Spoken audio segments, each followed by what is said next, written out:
ಭಾರತ ಪಾಕಿಸ್ತಾನ ನಡುವಿನ ಉದ್ವಿಗ್ನತೆ ಕಡಿಮೆ ಆಗಿದೆ. ಉಗ್ರರ ವಿರುದ್ಧ ಉಗ್ರರನ್ನ ಪೋಷಣೆ ಮಾಡ್ತಾ ಇರುವಂಥ ಪಾಕ್ ವಿರುದ್ಧ ಸಾರಿದಂಥ ಆಪರೇಷನ್ ಸಿಂಧೂರ ಈಗ ಸಕ್ಸಸ್ ಆಗಿದೆ. ಭಾರತದ ಏಟಿಗೆ ತಂಡ ಹೊಡೆದಿರುವಂಥ ಪಾಕಿಸ್ತಾನ ತಾನು ಈಗ ಸೆರೆ ಹಿಡಿದಿದ್ದಂಥ ನಮ್ಮ BSF ಯೋಧರನ್ನ ರಿಲೀಸ್ ಮಾಡಿದೆ.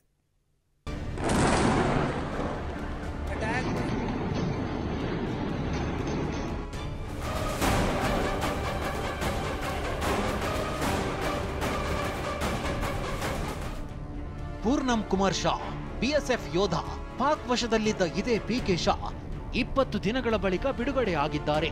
ತನ್ನ ವಶದಲ್ಲಿಟ್ಟುಕೊಂಡಿದ್ದ ಪಾಕ್ ಭಾರತದ ವಾರ್ನಿಂಗ್ ಬೆನ್ನಲ್ಲೇ ಯೋಧನನ್ನ ಬಿಟ್ಟು ಕಳುಹಿಸಿದೆ.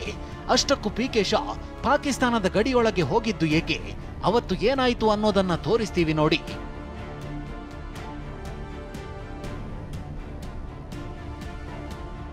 ಏಪ್ರಿಲ್ 22ರಂದು ಪಹಲ್ಗಾಮ್ನಲ್ಲಿ ಉಗ್ರರ ದಾಳಿ ಬಳಿಕ ಪಾಕಿಸ್ತಾನ ಮತ್ತು ಭಾರತದ ನಡುವೆ ಬಿಕ್ಕಟ್ಟು ಶುರುವಾಗಿತ್ತು. ಪಾಕ್ ಮೇಲೆ ಭಾರತ ರಾಜತಾಂತ್ರಿಕ ನಿರ್ಬಂಧಗಳನ್ನು ಹೇರಲು ಶುರು ಮಾಡಿತ್ತು. ಇದೇ ವೇಳೆ ಅಂದ್ರೆ ಏಪ್ರಿಲ್ 23ರಂದು BSF ಯೋಧ ಪೂರ್ಣಂ ಕುಮಾರ್ ಶಾ ಪಾಕಿಸ್ತಾನದ ಗಡಿಯನ್ನು ಪ್ರವೇಶಿಸಿದ್ರು. ಪಂಜಾಬ್ನ ಫಿರೋಜ್ಪುರ ಗಡಿಯಲ್ಲಿ ಬೆಳಗ್ಗೆ 11:50ರ ಸುಮಾರಿಗೆ ಕರ್ತವ್ಯ ನಿರ್ವಹಿಸುತ್ತಿದ್ದ ಪೂರ್ಣಂ ಕುಮಾರ್ ಶಾ ಆಕಸ್ಮಿಕವಾಗಿ ಪಾಕ್ ಗಡಿ ಪ್ರವೇಶಿಸಿದ್ರು. ಈ ವೇಳೆ ಪಾಕ್ ಸೈನಿಕರು ಪೂರ್ಣಂ ಕುಮಾರ್ ಶಾ ಅವರನ್ನ ವಶಕ್ಕೆ ಪಡೆದಿದ್ರು. ಇದಾದ ಬಳಿಕ BSF ಯೋಧನ ಬಿಡುಗಡೆಗೆ ನಿರಂತರ ಪ್ರಯತ್ನ ಪಟ್ಟಿತ್ತು. BSF ಕರೆದ ಫ್ಲಾಗ್ ಮೀಟಿಂಗಿಗೂ ಬರದೆ ಪಾಕಿಸ್ತಾನ ಉದ್ದಟತನ ಪ್ರದರ್ಶನ ಮಾಡಿತ್ತು.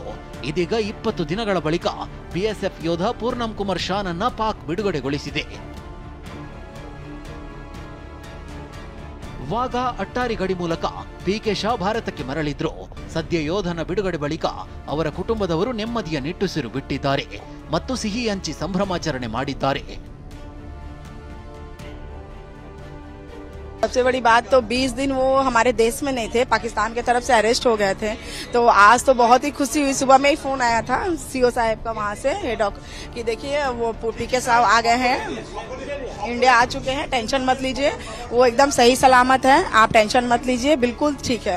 और मेरे हस्बैंड ने भी मुझे वीडियो कॉल किया था, एकदम टोटली वो फिट है, फिजिकली फिट है और बोल रहे थे कि टेंशन मत लो, मैं ठीक हूँ, मैं फ्रेश होके मैं तुमको 3 बजे फोन करता हूँ। जी जरूर, देखिए हमारे सरकार मोदी जी है तो सब चीज पॉसिबल है। ಇನ್ನು ಈ ಬಗ್ಗೆ ಪ್ರತಿಕ್ರಿಯೆ ನೀಡಿರುವ MLC CT ರವಿ, ಭಾರತ ಬದಲಾಗಿದೆ, ಭಾರತದ ತಾಕತ್ತು ಬದಲಾಗಿದೆ, ಅಭಿನಂದನ್ ಬಳಿಕ PK ಶಾರನ್ನ ಕರೆತರಲಾಗಿದೆ ಅಂತ ಹೇಳಿದ್ದಾರೆ. ಕುಮಾರ್ ಶಾ BSF ಯೋಧ ಬಿಡಿಸ್ಕೊಂಡ್ಬರೋ ತಾಕತ್ತು ಯಾರಿಗಿತ್ತು? ಬದಲಾಗಿರೋ ಭಾರತ ಇದು.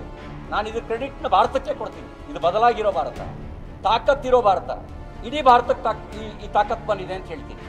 ಅದರಿಂದಾಗಿ ಪೂರ್ಣಂ ಶಾನ ಬಿಡುಗಡೆ ಮಾಡಬೇಕಾಯ್ತು, ಅಭಿನಂದನ್ನ ಬಿಡುಗಡೆ ಮಾಡಬೇಕಾಯ್ತು. ಇನ್ನೊಂದೆಡೆ ರಾಜಸ್ಥಾನ ಗಡಿಯಲ್ಲಿ ನಮ್ಮ BSF ಯೋಧರು ಪಾಕಿಸ್ತಾನ ಸೇನೆಯ ರೇಂಜರ್ ಒಬ್ಬನನ್ನ ಬಂಧಿಸಿದ್ರು. ಇದೀಗ ಪಾಕಿಸ್ತಾನ ಪೂರ್ಣಂ ಕುಮಾರ್ ಶಾ ಅವರನ್ನ ಬಿಡುಗಡೆಗೊಳಿಸಿದ ಬೆನ್ನಲ್ಲೇ ಭಾರತವು ಪಾಕ್ ರೇಂಜರ್ನನ್ನ ಬಿಡುಗಡೆಗೊಳಿಸಿದೆ. Bureau report TV9.